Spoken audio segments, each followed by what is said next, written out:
Viewers কেমন আছেন সবাই? রাতের মালয়েশিয়াটা আমার অনেক ভালো লাগে। এইজন্য প্রত্যেকদিন সন্ধ্যার সময় আমি বের হই।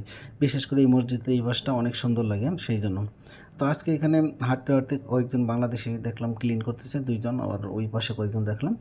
তো ওনাদের পাশে আমি হেঁটে, হেঁটে গেলাম। তো ওনাদের সাথে একটু কথা বলার চেষ্টা করলাম। তো ওনাদের সাথে কথা বলে যেটুকু জানতে পারলাম, ওনারা যে স্যালারি পায় ৭০,০০০ হাজার টাকা বাংলাদেশের টাকায়।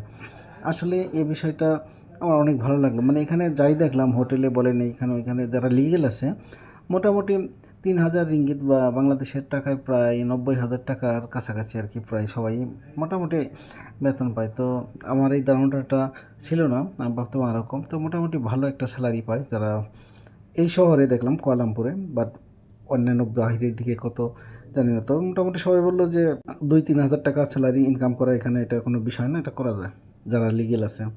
তো আরেকটা বিষয়, এখানে চাকরি যারা করে দেখা যায় এদের পারমিট এক কোম্পানির নামে, এরা কাজ করে অন্য আরেক কোম্পানির নামে। কিছু মিলে একটা ভালোই লাগলো।